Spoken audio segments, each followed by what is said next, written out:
It's the Locked On Flyers podcast for Monday, May 6th, your daily dose of Flyers news, analysis, and high quality content that is looking at the priorities in free agency for the Flyers this offseason. It's good to look ahead.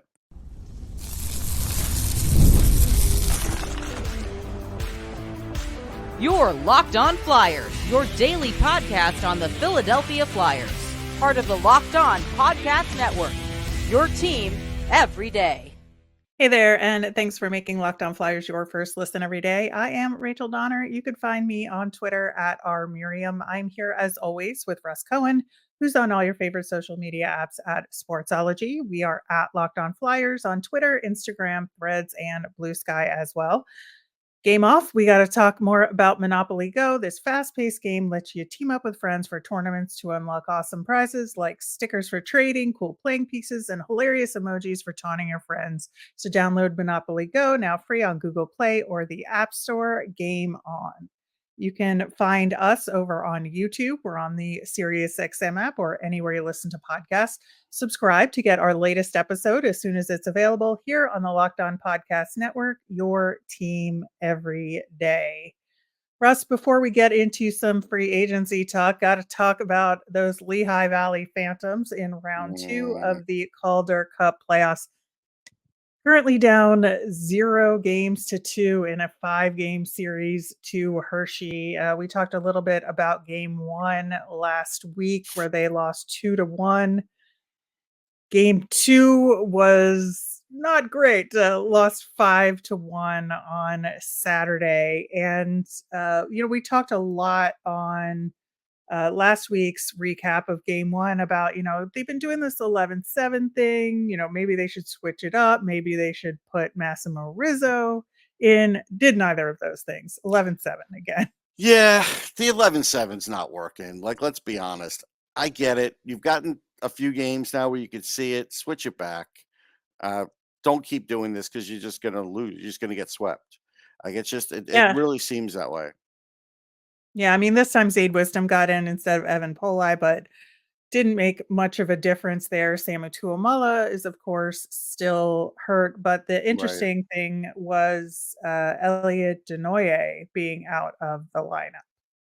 Yeah, I'm telling you, he's falling right now.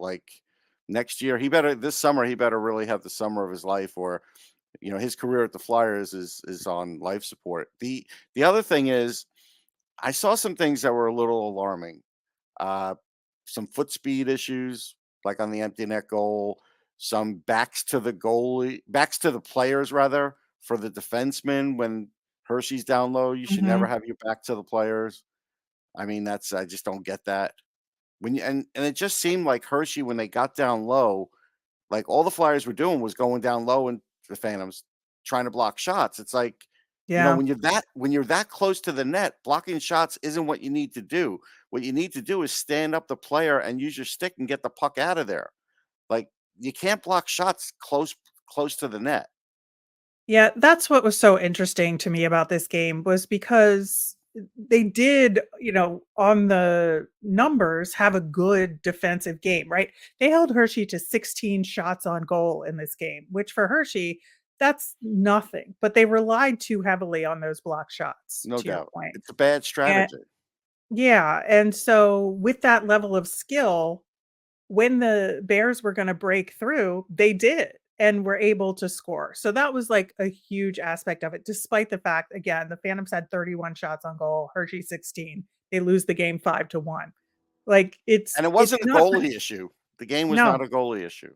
It was not. Now, the other big issue for me was the power play. So the Phantoms were 0-for-3 on the power play in this game. That could have made a big difference. And I want to look at the power play in the third period. So they're down 4-1 at this point, right? 9 minutes left. They couldn't convert on this power play, even including getting a penalty shot in the duration of the power play, which would have continued if they'd made it. So they had a chance to turn it around with a penalty shot and a power play goal and get within one, and neither of those things happened. Yeah, I mean, I do want to. That's true.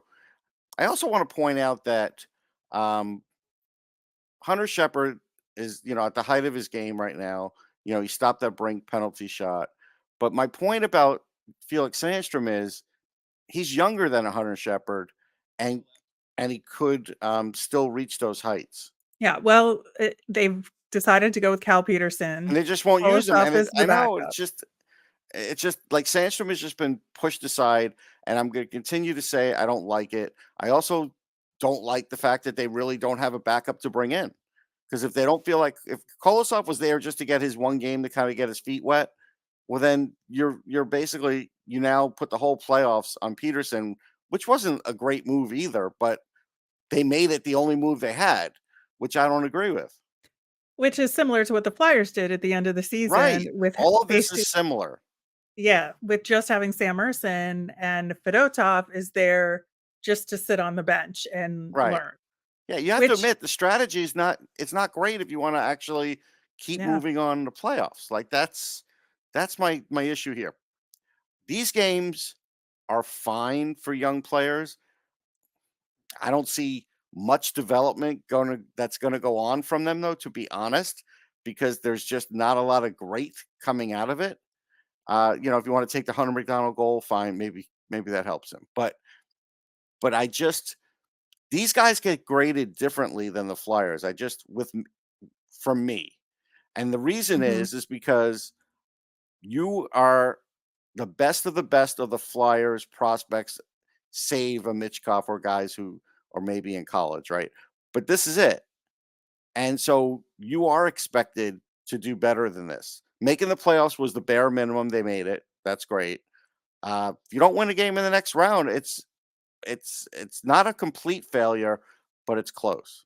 Right. So I think the other thing about this game was that they took a lot of penalties. So Yeah. Hershey had 7 power play Oof, opportunities, converted on 1. So the PK did a generally good they job. did. But what that does is put the Phantoms in a rough spot, and they can't have as many opportunities to try and get back into it. Right. I mean, just think about it. So you go 11-7, right?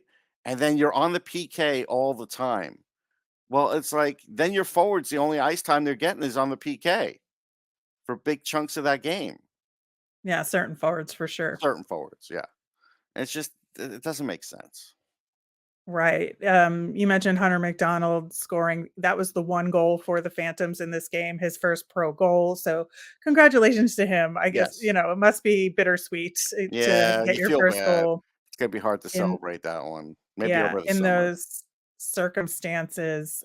So game 3 is on Wednesday. It's at home, and uh it's for all the marbles. They gotta win to stay alive in the series. I think there's a what would we do versus what we think the Phantoms might do. No, there's Uh, definitely that. but, yeah, you just gotta go 12-6 in this game, in my You have to. opinion. You can't go 11-7 anymore. Just stop it. Stop it. Yeah, and then I cannot fathom why they're not playing Rizzo. I just don't get it. I haven't heard that there's any injury, so I don't get it. I don't get it. And don't give me the, well, I got to reward the guys that are there. Yeah, that's nice, but you know what's more rewarding? If you move on to the playoffs, then there's more playing time for everybody, and he can help you offensively. Right, and I think that, we previewed this series and said it was a pretty, uphill battle Of for the course. Phantoms here, and I have no illusions that the Phantoms would win a series like this, but I think winning 1 game is possible, and I think that, not having games like we saw on Saturday was very possible given the skill level on this team and what they've shown they can do against Hershey, and I feel like they haven't put themselves in the best position to be successful here, and that's the part that's disappointing. It's not the loss, but it's the how they got there that's Well, an issue for me. and the other thought would be, again, you've made this a one-line team with the rest grinders. You could have, conceivably, if Rizzo could play, put him with Brink, and then you'd have 2 lines. See how that 2 Yeah. lines might be better? Like, I'm just saying it like that because that's what they need. You're not gonna beat Hershey with the one line of your best guys. It's just not gonna work, and you're not gonna outgrind them. It's not gonna happen. Yeah. I think you are correct. Well, we'll see how that game goes on Wednesday. We'll talk about it later in the week and see if we actually get a sighting of Massimo Rizzo on the ice for the Phantoms. The 11-7 allowed Victor Mete to enter the game as a seventh defenseman. And my spidey senses think that that might have something to do with free agency, which is what we are going to talk about coming up next. Passion, drive, and patience, the formula for winning championships, is also what keeps your ride or die alive. eBay Motors has everything you need to maintain your vehicle and level it up to peak performance. Superchargers, roof racks, exhaust kits, LED headlights, and more. Whether you're into speed, power, or style, eBay Motors has you covered. With over 122 million parts for your number one ride or die, you'll always find exactly what you're looking for. And with eBay Guaranteed Fit, your part is guaranteed to fit your ride every time, or your money back, because with eBay Motors, you're burning rubber, not cash. With all the parts you need at the prices you want, it's easy to make your car the MVP and bring home huge wins. Keep your ride or die alive at ebaymotors.com. Eligible items only, exclusions apply. eBay Guaranteed Fit only available to U.S. customers. We will be answering your mailbag questions later in the week, so get them in. You can email us at lockedonflyers@gmail, send us a message on Twitter, or comment on our YouTube channel. We will, on tomorrow's show, be talking a little bit about the OHL playoffs and U18s as the tournament is wrapping up. We are recording before the gold medal match between the USA and Canada. But we did see James Hagan set a record for points in the U18 tournament, breaking Kucherov's record. So he's got 22 points before the gold medal game. Right. Yeah, and Cole Hudson broke the point total all time for Yep. defensemen, and yeah, it's been a really good tournament for the US. You know, I think some of the greatness on Canada from the 25, 26 guys, and Hagen's, he's 20, and the 25 guys rather, Right. is taken away a little bit though from some of the guys in this draft group, because the US have some really good players. Canada has some Yeah. good ones too. I think the US actually has more. And so I think it's unfortunate that people always want to sort of look ahead at that. Oh, look, he could be the first pick or the second pick, but there's some pretty good players still here. So I'm going to continue to focus on them. Yeah, and we will do that later this week when we do our draft eligible prospect profiles and dig more into that draft class. Looking at the Flyers free agents this off season, I want to focus first on the RFAs. So they have to get their qualifying offers by June 30th, and then they can't accept them until July 1st. And then if it's not accepted, there's, a July 15th expiration date. The three main RFAs for the Flyers all have arbitration rights, which is, I think, a nice little wrinkle for the Flyers in this situation. Bobby Brink is the main one we're looking at right now, and you have to look at what kind of deal are they gonna give him. 1 year deal. You can't let him go because he's an asset. You're hoping that next year is the year. And if it's not, then you're just going to let him go anyhow. So Right.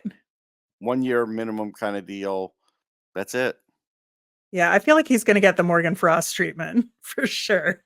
He probably deserves less. I mean, Frost was way better at this point in his career, to be fair, right? So yeah. Mhm. Yeah. So I think that'll be, one of the two top priorities. Acre Zamula is also an RFA with arbitration rights. I think, they will probably give him a 2-year deal, in He my should get a opinion. 2 year deal. Yeah. 2 years, I don't know, 1.25, 1.5 a year, something in that Yeah. range. Yeah. I think that is about right for him. And I think that if they don't give him a 2-year deal, it's going to be shocking to me. Yeah, because you're just either way, you're walking them to unrestricted free agency, but at least after two, it gives your other guys more time to develop, and then you could really see where he's at. And so I think it's a fair assessment to do it that way. Yeah, and one of those guys is Adam Jennings, and this is the question mark for me where I'm just not sure what the Flyers are gonna do. Now, I think what it'll be is a 1 year, because they do wanna retain his rights, but I just don't think they have full confidence in him, even though I would, but I don't know that they do. Yeah, I think you're right. They're going to retain his rights. I think they'll give him a QO, and I think he'll turn it down. I think that of anybody going to arbitration, I think Jennings is the most likely of those 3, but, I don't know. I think he's we'll going to see. say after that July thing that, hey, it was nice, Flyers, see ya. And he's going to go Yeah, back to Sweden. I do. could be. Could Because he can be. play a lot there. He'll get paid Mhm. on a pretty close to equal basis, maybe a little less, but he'll get his playing time. The Flyers haven't guaranteed him anything. Yeah, I know. I think those are the conversations that are gonna be really difficult this offseason, Yeah.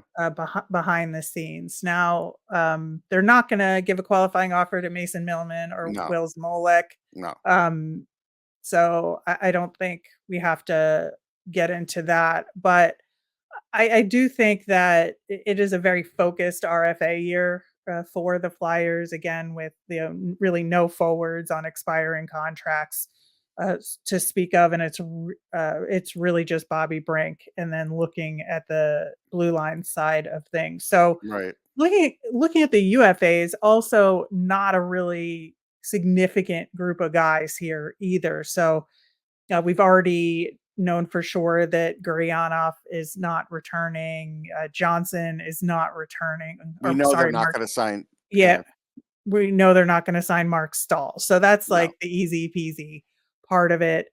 We just talked about Felix Sandstrom, and, I think they're gonna let him walk, me too. but stranger things have happened in Flyers goalie Sure, land, so sure. we'll But I see. think he's walking. Yeah, I do too there. And then, Tanner Lazinski, we've talked about at length, I hope that they we would sign him, but I don't have a I great know. feeling. I don't have a I good think he's feeling. gonna walk too, which is that breaks my heart so much because the possibility was there. The possibility was actively there. Yeah, I mean, he's proved himself this year. Sorry. Right, right. So, I think I hinted at a conversation about Victor Mete, and the more I was thinking about this while I was watching the Phantoms game, and they did the 11-7, and Victor Mete is out there as the 7th defenseman, and I'm like, "I wonder if they're just doing him a solid for him in free agency because they know they're not gonna re-sign him, and they wanna give him numbers and opportunities so that he can have something under his belt to go sell himself elsewhere." Yeah, there's no reason to bring him back. You have Emil Andre, and if Andre doesn't make the Flyers, he's got to play all those minutes. So Yeah, there's no reason to bring Mete back. Honestly, at this point, if I'm Danny Briere, and he'll fly back from Espo. Well, he will because this tournament will be over, and he'll see it Wednesday. So yeah, he'll fly back. Um, the edict should be this: after the season ends, whenever the season ends for the Phantoms, uh, talk to Ian LePerrier. Let him know. Yeah, you can keep like 3 of the veterans. The rest of the guys are going to be either our guys or young guys that we feel like can develop here in the AHL, and the next couple of years, 3-4 years, could actually play on the Flyers because there's not a big number of those guys on this team. And that's what no. you're seeing when you're going up against these other teams and other organizations. That's where the Flyers are deficient in their Right. in their minor leagues.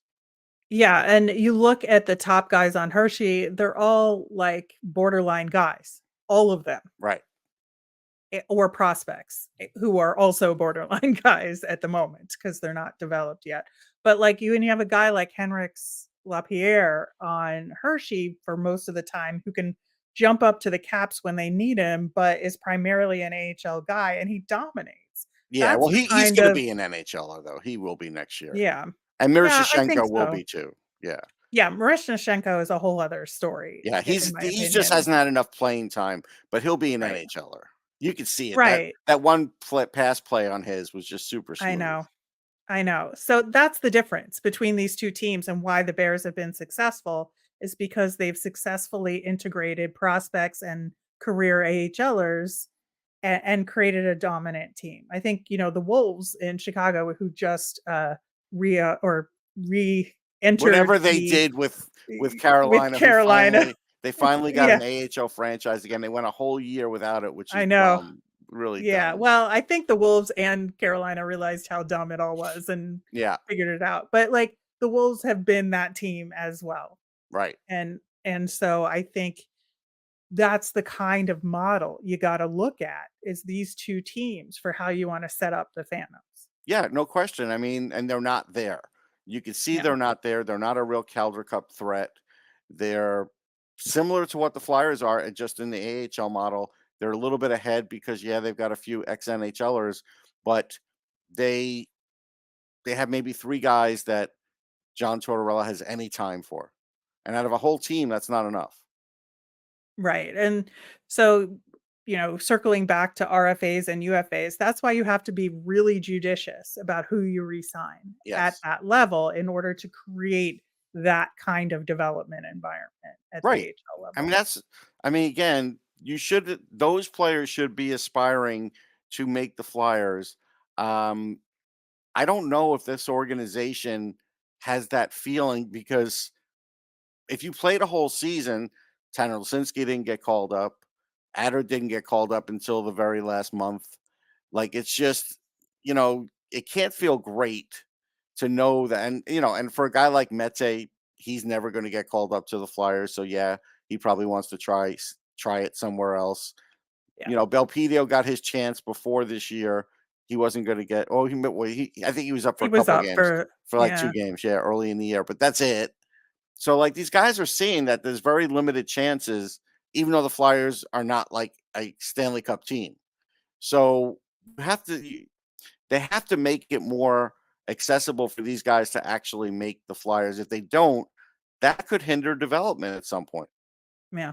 Yeah, I think that's a big deal, and we'll be talking more about it over this off season. In the meantime, it is Monday, so we'll have our Nemesis of the week, plus our new weekly off season listener poll coming up next. All right, game off. We got to pause here to talk more about Monopoly Go. I know what you're saying, flag on the play. You've already talked about that, but there's just so much good stuff in this game. In Monopoly Go, you can team up with your friends for time tournaments where you work together to build up each other's boards. The more you win together, the more awesome prizes you unlock. And there's so much to get. Unique stickers you could trade with a friend to complete albums for big prizes. Cool new playing pieces to travel the boards with. Hilarious emojis for taunting friends when you smash their buildings or heist their vaults. Plus, Monopoly Go feels new and exciting every day with constantly changing tournaments and challenges. A ton include their own unique mini games like digging for treasure or robot pachinko machine. And there's always new timed events that help you win big, like massive multipliers for everything you win or rent frenzies. There's always something fun to discover on Monopoly Go, so get off the bench and go download it for free on Google Play or the App Store. Game on. All right. Last week's first poll of the off season went really well about what you thought the Flyers' priorities should be. A really cool discussion on the Friday show about that. We were just talking about free agency a little bit, so this is sort of an adjacent question to that. We saw the Flyers extend Owen Tippett and Ryan Paling during the season this year. Who are the Flyers most likely to extend this upcoming season before the end of next season? Your options are Tyson Forster, Noah Cates, Travis Konechny, Morgan Frost, or Cam York. You got to pick one, but if you have a second choice, you can put that in the comments, all of that good stuff. So we'll put a link to that poll in the show Good. notes. It'll also be in our YouTube channel, so check it out there. For our nemesis of the week, I am still laughing at last week's nemesis because I talked a lot about the Hershey Bears because obviously that was the big series for the Phantoms and got into it. And then Russ completely stepped into it, not knowing anything about the man versus bear debate going on. on the internet, which of course I knew he didn't know anything about, and talked about actual bears. And I absolutely lost it. It was hilarious. So hopefully we don't have anything that Russ can step into this week related to the Nemesis. But for me, the Nemesis this week is New York sports teams in the playoffs. And let me tell you why. So the obviously we know the New York Rangers are in the second round, facing Yeah. off against Carolina in the playoffs. We're recording this before game 1 is over, so we'll talk more about that later in the week. But Yep. as we also know, sadly, our beloved Philadelphia 76ers lost to the New York Knicks in the NBA playoffs, which was not great. Well, But as maybe one of their players shouldn't say, "Hey, we wanted to play them because they were the easier team." That's never a good thing to say, Rach. Well, here's where I'm going with this, though. Go ahead. Since both New York teams are that play at Madison Square Garden are in the playoffs continuing, I have a million friends coming out of the woodwork texting me who know nothing about sports saying, are these teams going to keep winning? Because they all have tickets to the Niall Horan concert at Madison Square Garden. And if the New York Rangers get to the Stanley Cup finals, that concert is going to be postponed. Right. And they were all really upset about it. So all of a sudden, all these friends are That's interested funny. in hockey because they have tickets to see Niall Horan. I think it's a at coin flip. MSG. I I do. know. That's what I said. I was like, listen, this is going to be a really tough series The Knicks against won't be there, but the Carolina. Rangers have a legit No, chance. that's Yeah. that's exactly what I've said. That's funny. But yeah. So what's your nemesis this week? Yeah, my nemesis is like I said, watching the AHL and the Phantoms, just feeling like I would like to see more positive development on their end too. Not saying there wasn't any during the season, there was, but we're not seeing it in the postseason. Anything. Like that's my issue is it's kind of been like dead for that. And regular season's nice, but another way that you do gauge your players and test them is postseason, and we're getting some mixed results there. So maybe next game will be different, but that's what I'm hoping for is just to see a bit more out of some of these guys, even the ones that played in the NHL. Yeah. Couldn't agree more. That'll do it for today's show. Tomorrow, we're going to do a deep dive into Joel Farabee. He's been a hot topic for Yep. the Flyers for this offseason. So we're going to look at, his play this season and what the plan should be for this offseason and going into next season for him. Like I said, we're going to talk U18s, London Knights in the OHL playoffs, and more. As a reminder, we always want to hear from you. So get those mailbag questions in via Twitter at Locked On Flyers. You can email us at lockedonflyers@gmail or comment over on YouTube. I'm Rachel. I'm on Twitter at rmiriam. That's RMIRIAM. I'm Russ. I'm at Sportsology, SPORTSOLOGY. Locked On has launched the first ever national sports 24/7 streaming channel on YouTube that's also available on Amazon Fire TV in the free Fire TV channels app. Locked On Sports Today is here for you 24/7, covering the top sports stories of the day with local experts of Locked On, plus our national shows covering every league like Locked On NHL. Find Locked On Sports Today now available on the free Fire TV channels app. Have a great day, everyone.